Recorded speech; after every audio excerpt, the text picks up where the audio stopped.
ଓଡ଼ିଶା ଆଦର୍ଶ ବିଦ୍ୟାଳୟର ବାର୍ଷିକ ଉତ୍ସବ ପାଳିତ। ଖଣ୍ଡପଡ଼ା ସହରାଞ୍ଚଳର ବାଇପାସ୍ ରାସ୍ତାରେ ଅବସ୍ଥିତ ଓଡ଼ିଶା ଆଦର୍ଶ ବିଦ୍ୟାଳୟର ବାର୍ଷିକ ଉତ୍ସବ ଗତକାଲି ଅନୁଷ୍ଠିତ ହୋଇଯାଇଛି। ଗତକାଲି ପୂର୍ବାହ୍ନରେ ଅନୁଷ୍ଠିତ ଏହି କାର୍ଯ୍ୟକ୍ରମକୁ ମୁଖ୍ୟ ଅତିଥି ଭାବେ ବିଧାୟକ ଇଞ୍ଜିନିୟର ଦୁଷ୍ମନ୍ତ କୁମାର ସ୍ୱାଇଁ ଶୁଭାରମ୍ଭ କରିଥିଲେ। ବିଦ୍ୟାଳୟର ଅଧ୍ୟକ୍ଷା ଶୁଭଲକ୍ଷ୍ମୀ ସାହୁଙ୍କ ପୌରୋହିତ୍ୟରେ ଅନୁଷ୍ଠିତ ଏହି କାର୍ଯ୍ୟକ୍ରମର ସାଧାରଣ ସଭାରେ ଅନ୍ୟମାନଙ୍କ ମଧ୍ୟରେ ନୟାଗଡ଼ ଆଦର୍ଶ ବିଦ୍ୟାଳୟର ଅଧ୍ୟକ୍ଷ ତ୍ରିଲୋଚନ ଷଡ଼ଙ୍ଗୀ, ମୁଖ୍ୟ ବକ୍ତା ସ୍ଥାନୀୟ ବିଡିଓ ଅଙ୍କୁର ଅଭିଳାଷ, ତହସିଲଦାର ବିଶ୍ୱବିଶ୍ରୁତ ତ୍ରିପାଠୀ, ଉପଖଣ୍ଡ ଆରକ୍ଷୀ ଅଧିକାରୀ ମଦନ ମୋହନ ପ୍ରଧାନ, କଟକ ଲୋକସଭା ସାଂସଦଙ୍କ ବ୍ଲକ ପ୍ରତିନିଧି ଚନ୍ଦ୍ରକାନ୍ତ ବଳିଆର ସିଂ, ଅତିରିକ୍ତ ଗୋଷ୍ଠୀ ଶିକ୍ଷାଧିକାରୀ କଳିଙ୍ଗ ଚନ୍ଦ୍ର ନାୟକ, ରଣପୁର ଆଦର୍ଶ ବିଦ୍ୟାଳୟର ଅଧ୍ୟକ୍ଷ ବିଶ୍ୱରଞ୍ଜନ ବଳ ଅନ୍ୟତମ ଅତିଥି ଭାବେ ଯୋଗ ଦେଇଥିଲେ।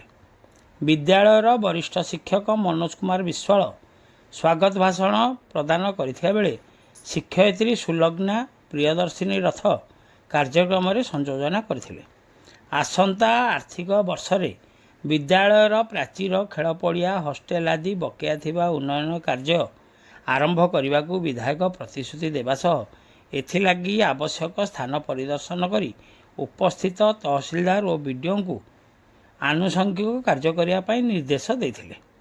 ବିଗତ 7 ବର୍ଷ ଧରି ଏହି ବିଦ୍ୟାଳୟର ଛାତ୍ରଛାତ୍ରୀମାନେ ସଠିକ୍ ଶିକ୍ଷା ପ୍ରାପ୍ତ କରି ସମଗ୍ର ଜିଲ୍ଲା ତଥା ରାଜ୍ୟରେ ଉତ୍ତମ ସ୍ଥାନ ଅଧିକାର କରି ବିଦ୍ୟାଳୟର ନାମ ଉଜ୍ଜ୍ୱଳ କରିଥିବା ଯୋଗୁଁ ଅତିଥିମାନେ ସେମାନଙ୍କର ବକ୍ତବ୍ୟରେ ପ୍ରଶଂସା ପ୍ରକଟ କରିଥିଲେ। ଅନୁଷ୍ଠିତ ବିଭିନ୍ନ ପ୍ରତିଯୋଗିତାରେ କୃତୀ ଛାତ୍ରଛାତ୍ରୀମାନଙ୍କୁ ପୁରସ୍କୃତ କରାଯାଇଥିବା ସମୟରେ ଅପରାହ୍ନରେ ଛାତ୍ରଛାତ୍ରୀମାନଙ୍କ ଦ୍ୱାରା ସାଂସ୍କୃତିକ କାର୍ଯ୍ୟକ୍ରମମାନ ପରିବେଷଣ କରାଯାଇଥିବା ଜଣାପଡ଼ିଛି। ଖଣ୍ଡପଡ଼ାରୁ ସନ୍ତୋଷ କୁମାର ସାହୁଙ୍କ ରିପୋର୍ଟ, ଖଣ୍ଡପଡ଼ା ଖବର। Good morning to everyone. Respected Chief Guest of today's program, Sri Dushmant Kumar Swai sir, Honorable MLA, Khandapada, and all the respected dignitaries present above the stage, and my dear colleague Subhalakshmi ma'am, Principal of this college Khandapada, all the teacher colleagues, respected parents. कर्म कषण सही धीरे बंचई पर उपकारे, कर्म कषण सही धीरे बंचई पर उपकारे, धन्य जीवन ए जगते जे प्राण धरे प्राणी हिते। महापुरुष जगन्नाथ दासंकर এই বাণীକୁ মর্মে মর্মে উপলব্ধ କରି ଯେଉଁ ଉଦୀୟମାନ ଯୁବନେତା ଖଣ୍ଡପଡ଼ା ଲୋକମାନଙ୍କର ସେବା କରୁଛନ୍ତି ସେ ହେଉଛନ୍ତି ଆମର ବରେଣ୍ୟ ଅତିଥି ଶ୍ରୀଯୁକ୍ତ ଚନ୍ଦ୍ରକାନ୍ତ ବଳିଆର ସିଂ ସାର୍। ବହୁତ ଭଲ ଲାଗିଲା ଯେ ଖଣ୍ଡପଡ଼ା ଓଇବି ଏ ଯେଉଁ ଆଜି ତାର ବାର୍ଷିକ ଆନୁଆଲ ଫଙ୍କସନ୍ କରୁଛି। ଏ ଆନୁଆଲ ଫଙ୍କସନ୍ରେ କହୁଥିଲେ ବାଲସାର ଯେ ଅଂଶୁମାନ ଷଡ଼ଙ୍ଗୀଠୁ ଆରମ୍ଭ କରି ଅନେକ ଷ୍ଟୁଡେଣ୍ଟ ଆମ ଖଣ୍ଡପଡ଼ାରେ ରାଜ୍ୟସ୍ତରରେ ସେମାନେ ସୁନାମ ଅର୍ଜନ କରିପାରିଛନ୍ତି, ଟପର ହୋଇପାରିଛନ୍ତି। ଏଇଟା ଖଣ୍ଡପଡ଼ା ପାଇଁ ନିଶ୍ଚିତ ଭାବରେ ଗର୍ବ ଗୌରବର କଥା। ଏବଂ ଖଣ୍ଡପଡ଼ାରେ ଯେତେବେଳେ ଖଣ୍ଡପଡ଼ା ଓଏବ୍ରେ ଖଣ୍ଡପଡ଼ା ବ୍ଲକ, ଖଣ୍ଡପଡ଼ା ବିଜ୍ଞାପିତ ପରିଷଦ ଅଞ୍ଚଳ ବହୁତ ଦୂରରୁ ପିଲାମାନେ ମଧ୍ୟ ଆସି ପାଠ ପଢ଼ୁଛନ୍ତି ଏବଂ ଏଠାର ଇନଫ୍ରାଷ୍ଟ୍ରକ୍ଚର ଯାହା ବି ଅଛି ତାକୁ ମୁଁ ଗତଥର ମଧ୍ୟ ଆସିଥିଲି ଆନୁଆଲ ଫଙ୍କସନ୍କୁ।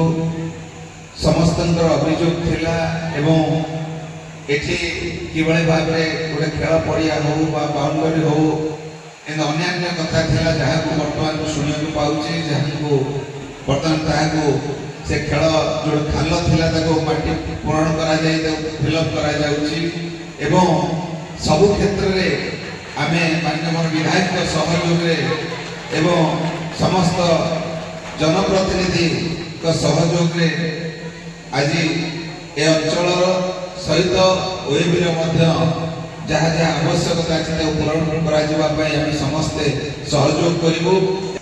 ଆଜିର ଏଇ ଯେଉଁ ଆନୁଆଲ ଫଙ୍କସନ୍ ପ୍ରୟାସ ହେଉଛି, ପ୍ରୟାସର ଯିଏ ମୁଖ୍ୟ ଆକର୍ଷଣ ଆମ ଆଗରେ ବସିଛନ୍ତି ଆମର କୁନି କୁନି ଭାଇ ଭଉଣୀମାନେ ଯେ ଦେଶର ଭବିଷ୍ୟତ। ତାଙ୍କ ପାଇଁ ମୁଁ କେବଳ 2-3ଟି କଥା ରଖିବି। ସମସ୍ତଙ୍କୁ ଶୁଭେଚ୍ଛା, ଶୁଭକାମନା। ଯେ ଯେତେବେଳେ ଆମେ ବି ଆପଣଙ୍କ ଭଳି ଥିଲୁ ଆପଣ ଯେଉଁ ଜାଗାରେ ବସିଛନ୍ତି ଆମେ ସେଠି ବସିଥାଉ ଆନୁଆଲ ଫଙ୍କସନରେ, ସେତେବେଳେ ଆମର ଗୋଟେ ଚିନ୍ତା ଥାଏ ଯେ ଆଜି ଆନୁଆଲ ଫଙ୍କସନ ହେଉଛି, ଭଲ ଖାଇବା ମିଳିବ, ଷ୍ଟେଜରେ ନାଚ ଗୀତ ହବ, ଏନ୍ଜୟ କରିବା, ପଳେଇବା। କିନ୍ତୁ ଆକ୍ଚୁଆଲି ଏଇ ଯେଉଁ ଆନୁଆଲ ଫଙ୍କସନ ହେଉଛି ୟାର ଉଦ୍ଦେଶ୍ୟ ସେହା ନୁହଁ।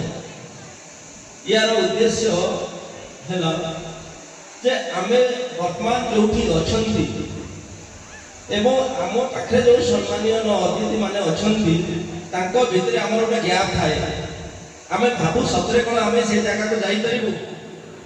କିନ୍ତୁ ମୁଁ ଏଠି ଦୃଢ଼ତାର ସହିତ କହିବି ଯେ ଆପଣମାନେ ଯେଉଁଠି ବସିଛନ୍ତି ଏବଂ ସମ୍ମାନୀୟ ଅତିଥି ଯେଉଁଠି ବସିଛନ୍ତି, ନିଶ୍ଚିତ ଆପଣମାନଙ୍କର ଇଚ୍ଛା ହେଉଥିବ ଯେ ଭବିଷ୍ୟତରେ ଆମେ ଏଭଳି ଜାଗାରେ ବସନ୍ତୁ, ଗାମୁଛା ଗୋଟେ ପକେଇବୁ, ଲୋକ ଆମକୁ ସମ୍ମାନ କରିବେ।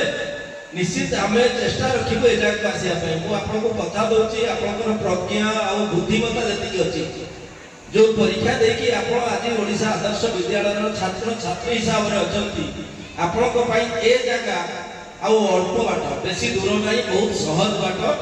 ଆପଣ ଏଠିକି ଆସିପାରିବେ, ୟାର ଉପର ସ୍ତରକୁ ମଧ୍ୟ ଯାଇପାରିବେ ସମସ୍ତେ।